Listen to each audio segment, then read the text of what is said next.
오늘 본문의 말씀이 특별히 이 사사기라는 것은 그 이유가 무엇 때문인지 제가 말씀을 드리지 않아도 다 잘 아실 거라 생각됩니다. 네, 이번 달 마지막 주에 우리 사사기로 성경 퀴즈 대회가 있어요. 그래서 이번 달에는 좀 사사기를 가지고 오예배 때 말씀을 나누고자 합니다. 우리가 하나님의 말씀을 받음에 있어서 여러 가지 방법들이 있어요. 우리가 말씀을 읽는 게 있고요. 그 다음에 설교를 통해서 그 말씀을 풀이한 것을 듣는 게 있고, 그 다음에 또한 그 말씀을 또 이렇게 쓰는 것도 있고요. 우리 지금 성경 쓰기도 하고 있는데 혹시 까먹으신 분인지 모르겠어요. 네, 우리 지금 성경 쓰기 하고 있어요. 제가 말씀드렸습니다. 신약 한 권 다 쓰신 분 제가 금 한 돈 드린다 했어요. 네, 구약 한 권 다 쓰신 분 금 한 돈. 갑자기 박준희 선생님 눈이 갑자기 확 밝아지시는 느낌이 드는데 금 한 돈이라는 말에 제가 말씀을 드렸습니다. 그리고 뿐만 아니라 그걸 한 권 다 써오시면 그거를 제가 제본을 해드려요. 이렇게 성경 가죽을 해가지고 제본해드려요. 그러면 나중에 우리 박정희 집사님, 우리 저 혜빈이 시집갈 때 가보로 이렇게 딱 물려주면 얼마나 좋아요. 그렇죠? 우리 장로님도 이제 아이들, 장로님은 여러 권 쓰셔야 되겠네. 장현정 집사님 한 권 주고 김정희 집사님이랑 둘이서 한 권씩 쓰시면 되겠다. 그렇게 주시면 그 자손들이 얼마나 그 가보처럼 얼마나 뜻깊고 의미 있고 또 쓰는 가운데 본인이 은혜를 받고. 제가 아는 분이 그분들이 경찰에 계시다가 이제 은퇴를 앞두고 계신 분인데 아주 그 되게 일이 많았대요. 막 분주하고 막 되게 막 복잡한 일들이 많이 있어가지고 참 힘들고 어려운 가운데 있었는데 그때 이제 성경 쓰기를 했대요. 그래서 이제 한 권을 다 쓰셨어요, 그분이. 근데 그렇게 막 쓰고 쓸 때 그 막 그렇게 복잡하고 그러한 가운데에서 마음이 차분해지고 그런 가운데에서 참 자기가 큰 은혜를 받았다. 모든 문제들이 해결되어지는 그 은혜를 받았다라고 간증하는 걸 제가 들었습니다. 여러분들이 그렇게 쓰는 것도 은혜가 되고요. 또 이번 달에 하는 것처럼 퀴즈를 풀기 위해서 공부를 하는 것도 또 하나님의 말씀을 받는 방법 중에 하나입니다. 제가 기억도 오래가고 또 그것을 위해 공부하다 보면 전체적인 맥을 잡기도 편해요. 제가 중학교 때 저희 중고등부에서 성경 퀴즈를 했는데 저는 아직까지도 잊어버리지 않는 그 문제가 있어요. 그 문제가 뭐냐면요, 마태복음에서 나온 건데 로마 군인들이 예수님을 십자가에 못 박기 전에 어디로 끌고 가서 희롱을 했냐라는 거거든요. 혹시 전 선생님 아세요? 6글자. 이거 알기 힘들어요. 왜? 6글자거든요. 예? 답은 브라이도리온이라는 뜻이에요. 브라이도리온.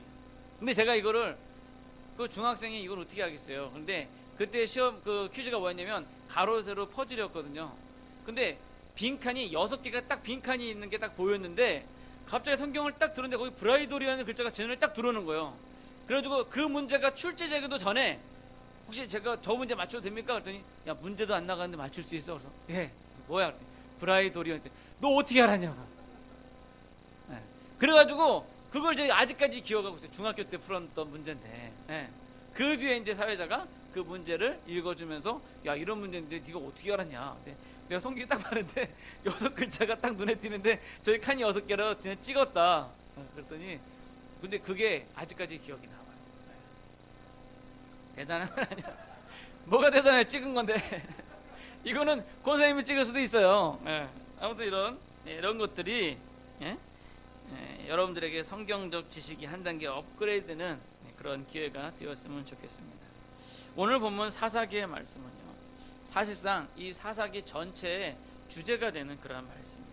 사사기는 이스라엘 백성들이 이집트에서 나와서 이제 가나안 땅에 입성하여서 거기서 정착할 때 그때의 일들을, 그런 역사적인 사건을 다루고 있습니다.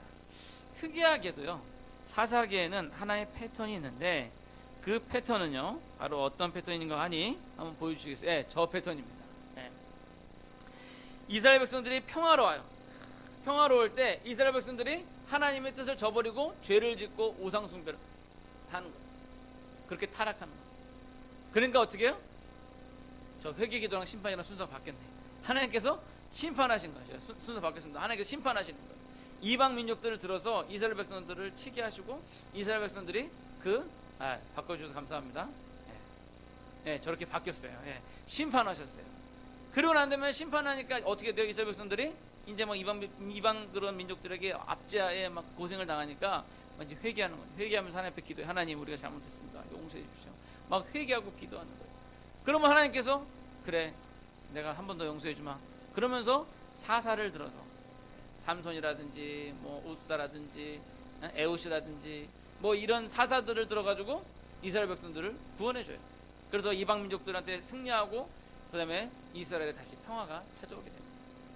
근데 평화가 찾아오면 이스라엘 백성들이 또 죄를 짓고 우상 숭배하고, 그러니까 또 하나님께서 심판하시고, 그러니까 또 그들이 회개하고 또 구원하시고 또 평화롭고 또 죄짓고, 계속 이게 계속 순환이 되는 거예요. 그래서 제가 저 주일학교에서 사사기를 설교하면서 아이들한테 항상 얘기하는, 사사기의 가장 특징을 한 글자로 얘기하면 또다. 또. 자, 한번 따라해 보실까요? 또 맞아요. 또 평화롭다가 또 죄짓고 또 심판하시고 또 회개하고 또 구원하시고 또 평화로운데 또 죄짓고, 계속 이게 순환이 되는 게 바로 이러한 사사기의 역사입니다. 이러한 사사기의 순환되는 역사를 통해서 우리가 그것을 되풀이하지 않기 위해 무엇을 해야 할지 한번 생각해 보도록 하겠습니다. 자, 첫 번째로는요, 우리를 구원하시는 하나님의 은혜를 잊지 말자. 우리를 구원하신 하나님의 은혜를 잊지 말자는 거예요. 오늘 본문을 보시면 하나님께서 가나안 땅에 정착한 이스라엘이 하나님의 말씀에 잘 순종하는가를 시험하시기 위해서 그들 가운데 이방 민족들을 다 진멸하지 않으시고 좀 남겨놓으셨어요. 근데 이들이 이방 민족이 이 이스라엘에게 위협이 될 만한 그런 사람들의 인원이 남겨놓은 게 아니라 그냥 눈에 보이지도 않을 정도로 이렇게 남겨놓으셨어요. 그런데 그게 뭐냐면 이스라엘 사람들이 하나님을 잘 섬기는가 보기 위해서 남겨두신, 시험하시기 위해서 남겨두신 거예요. 우리가 그러한 시험거리로 인해서 시험 들지 않기 위해서는 우리를 구원해 주신 그 하나님의 은혜를 우리가 결단코 잊지 말아야 한다는 것입니다. 사람들은요, 건망증이 심해요. 그래서 방금 한 일도 잊어버리는 거예요. 이 건망증이 심한 분, 제가 누구한테 얘기 들었더라? 누구한테 얘기 들었는데 핸드폰 통화하면서, 야, 나 핸드폰 놓고 온 것 같다. 그러니까 그 전화 번 사람이, 야, 너 핸드폰 놓고 다니냐, 빨리 가서 갖고 오라고. 핸드폰으로 통화하면서. 에? 그러니까 핸드폰 들고 통화하면서, 야, 나 집에서 핸드폰 놓고 온 것 같아. 잠깐만 너 집에 좀 갔다 올게. 야, 너 77만쯤 못하게 핸드폰 놓고 다니냐, 핸드폰 갖고 오라고. 그 통화하는 사람도 웃긴 거예요. 핸드폰 통화하면서. 예. 그리고 또 어떤 경우는 지가 전화해놓고도, 누구세요? 자기가 전화해놓고, 누구세요? 왜 전화하셨어요? 뭐 그런 경우도 있고. 아무튼 이 사람들이 건망증이 참 심해요. 그래서 일어났던 일들을 금방 잊어버려요. 이스라엘 사람들은 이게 특히 심했어요. 아니, 방금 전에 하나님께서 홍해를 반으로 가르시고 그 홍해 바닥을 걸어서 왔던 그 사람들이 광야에서 먹을 것이 없다고 하나님을 원망하고, 그 전에 임했던 하나님 은혜 다 까먹은 거죠. 하나님께서 자기들에게 베풀어주셨던 그 은혜를 다 까먹고는 하나님 원망하고, 하나님 믿지 못하고, 하나님 불신하고, 바라기는 그 은혜를 항상 우리 안에 두며 그 은혜에 감사할 수 있는 그런 우리 모두가 되기를 소원합니다. 자, 두 번째로 알아야 될 것은요, 잘못하였더라도 기도하여 회개하자. 네. 서로 우리가 잘못하고 죄를 지어 하나님께 벌을 받게 된더라도 우리가 회개하고 기도하면 하나님께서 그 기도에 응답해 주신다. 긍휼이 뛰어나신 하나님. 요한일서 1장 9절에 보면요, 만일 우리가 우리 죄를 자백하면 그는 미쁘시고 의로우사 우리 죄를 사하시며 우리를 모든 불의에서 깨끗하게 하실 것이요. 그렇습니다. 우리 하나님은 미쁘시고 의로우신 하나님이에요. 그러니까 이 사사기에 계속되는 순환이 계속되는 게, 이스라엘 백성들이 죄 지어가지고 심판하셨으면 그래, 니네 이제 심판해서 끝이야 이랬으면은 이게 순환이 계속 안 될 텐데, 하나님께서 그들이 기도하니까 마음이 약하셔가지고 또 그 기도를 들어주시는 거예요. 근데 이게 우리에게 얼마나 큰 은혜인 줄 아세요? 왜? 우리는 연약한 인간인지라 때론 넘어지잖아요. 때론 잘못하잖아요. 때론 실수하잖아요. 그러나 그럴지라도 우리가 하나님 앞에 잘못했어요 하나님 하고 오면 하나님께서 용서해 주신다는 거예요. 우리의 죄를 사하여 주신다는 거예요. 우리를 구원해 주신다는 거예요. 근데 우리가 거기서 끝까지 버티면서 내가 뭐 잘못했다고 하나님 나한테 이런 벌을 주시고 나한테 이런 시련을 주셔, 내가 교회 안 다니면 되지, 이러면은요 다시 죄 사함을 받을 기회가 없는 거예요. 베드로 보세요. 예수님을 3번이나 불렀어요. 아니 3번째는 저주를 했어요. 막 입에 담지 못할 쌍욕을 하면서 내가 그러면서 막 욕을 하면서. 그런데 베드로가 닭이 오는 닭울음소리를 듣고 그가 회개하였을 때 하나님께서는 그를 들어서 위대한 사도로 사용을 하신 것입니다. 가룟 유다 보세요. 자기 스승을 팔아먹었어요. 정말 극악무도한 죄를 지었어요. 이 가룟 유다가 얼마나 큰 죄를 지었는지 오늘날 많은 예배 시간에 가룟 유다 이름이 나오면서 욕이 나오잖아요. 그런데 이 가룟 유다가 회개할 기회가 있었음에도 회개하지 않고 그는 어떻게 했어요? 목마르다가 죽어버렸어요. 하나님 앞에 제 생각에는, 개인적인 생각으로는 뭐 이미 다 일어난 역사에 대해서 만약에 뭐 이런 건 없지만, 그러나 만약에 가룟 유다가 참 회개하여서 하나님 앞에 기도하면서 주여 내가 잘못했나이다, 내가 죽을 죄를 졌나이다, 날 용서해 주십시오, 그럼 내가 주를 위해 살겠습니다 라고 회개하였다면 제 생각 하나님께서 그 죄를 용서해 주셨을 것 같아요. 그러나 가룟 유다는 결국은 회개치 않냐고 결국은 목매달아 자살하고 그 생을 마감하게 된 것이죠. 바라긴 우리가 기억해야 될 것은 뭐냐? 잘못하였더라도 기도하며 회개하자. 우리 하나님께서 미쁘시고 의로우사 우리를 모든 죄에서 사하여 주실 것입니다. 바라기는 죄를 짓지 않는 것도 중요하겠지만 인간의 연약함으로 인해 우리가 혹시 지었거든 바로 하나님께 고백하고 죄 용서함을 받는 그러한 여러분들이 되시기를 소원합니다. 이제 말씀을 맺고자 합니다. 성경은 구약과 신약으로 구성이 되어 있습니다. 구약의 사사기와 같은 역사서를 알아야 한다고 할 때 어떤 사람은 얘기합니다. 아니 왜 우리가 우리나라 역사도 공부하기 힘든데 딴 나라 역사를 그렇게 외워야 됩니까? 우리나라 역사 태종, 태세, 문단세 이거를 다 외우지도 못하는데 우리가 왜 그 사사기에 뭐 사사 뭐 누가 있고 이걸 우리가 알아야 됩니까? 라고 물어보는 사람이 있어요. 그러나 믿음의 사람으로서 이스라엘의 역사는요 이미 남의 나라 역사가 아니라는 거예요. 우리 믿음의 선조들의 역사라는 겁니다.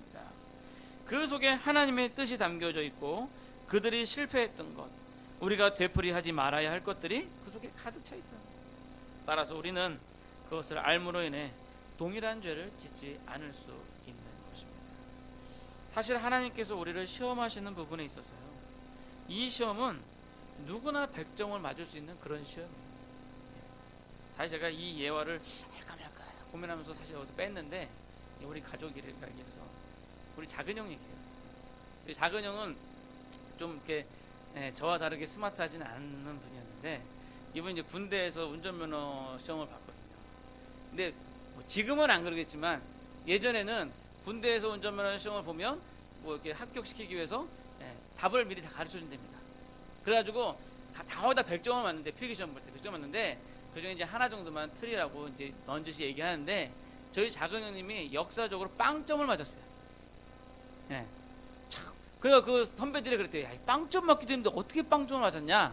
근데 보니까 답을 가르치는 답지가 있으니까 문제는 안 보고 답지만 보고 이렇게 마킹을 한 거예요. 근데 한 칸씩 밀려 쓴 거죠. 그러니까 한 칸씩 밀렸으니까 답을 제일 피해가지고 빵점이 나온 거예요. 그러니까 군대에서도 난리가 난 거죠. 야 이거 사상 최후로 이런 빵점이 나는데 이걸 어떻게 하냐. 근데 참 그 당나라 군대인지 모르겠지만 그래도 운전면허 합격을 해가지고 운전면허 군대에서 따고 왔는데 그러니까 답을 가르쳐도 못 맞춰요. 근데 이 성경에 이 하나님께서 우리에게 주신 시험은요 답이 이미 나와 있는 거예요. 답을 가르쳐 주신 시험이에요. 우리에게 주신 시험은 이렇게 하면 시험 피할 수 있다. 그런데도 우리 작은 형님 같은 사람들이 많아가지고 그 답을 그렇게 피해 가시는 분들이 왜 이렇게 많은지. 하나님의 말씀 잘 순종하면 너희가 복을 받고 이 시험에서 이긴다고 하는데 근데 그 답을 피해 가지고 하나님의 말씀 불순종하고 그래서 결국 그 시험에 넘어가.